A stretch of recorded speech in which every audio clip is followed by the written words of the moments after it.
नमस्कार शेतकरी मित्रांनो, कृषी यांत्रिकीकरण योजनेअंतर्गत ट्रॅक्टरसह कृषी यंत्र अवजारे, ठिबक सिंचन, तुषार सिंचन यासारख्या योजनांसाठी राज्यातील लाखो शेतकऱ्यांनी अर्ज केले होते आणि त्या योजनेअंतर्गत पात्र झालेल्या लाभार्थ्यांची निवड करून त्यांनी कागदपत्रे अपलोड केली होती. मात्र वर्षभरापासून निधी उपलब्ध नसल्या कारणाने अनुदानाच्या प्रतीक्षेत असणाऱ्या लाखो शेतकऱ्यांसाठी आता एक आनंदाची बातमी आहे. या योजनेअंतर्गत निधी थोडा येत होता, परंतु थोड्याच शेतकऱ्यांना या अनुदानाचा लाभ मिळत होता. परंतु अद्यापही आजच्या तारखेपर्यंत कृषी यांत्रिकीकरण या योजनेअंतर्गत 542 कोटी रुपयाच्या निधीचे वितरण अजूनही शेतकऱ्यांना बाकी आहे.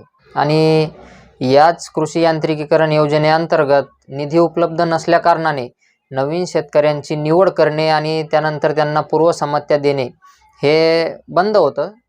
मित्रांनो, याच योजनेसाठी कृषी समृद्धी योजनेअंतर्गत 2000 कोटी रुपयाची तरतूद करण्यात आलेली होती, परंतु अद्यापही या निधीचे वितरण करण्यात आलेले नव्हते.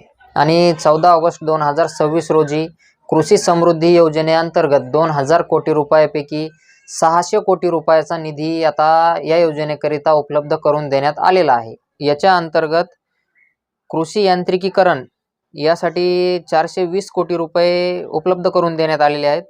त्यानंतर सूक्ष्म सिंचनासाठी 160 कोटी रुपयाचा निधी उपलब्ध करून देण्यात आलेला आहे.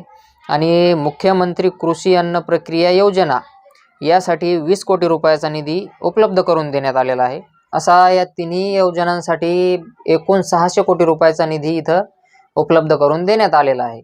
आता या योजनेअंतर्गत पात्र झालेल्या लाभार्थ्यांना या अनुदानाचे वितरण होणार आहे आणि हे वितरण झाले की लगेच नवीन लाभार्थ्यांची निवड करणे आणि त्यांना जे काही समोर त्यानंतर पूर्वसंमत्या देणे यासाठी आता मार्ग मोकळा झालेला आहे. मित्रांनो, अशाच माहितीपूर्ण अपडेटसाठी आपल्या चॅनलला सबस्क्राईब करा आणि माहिती आवडली असल्यास व्हिडिओला लाईक करा.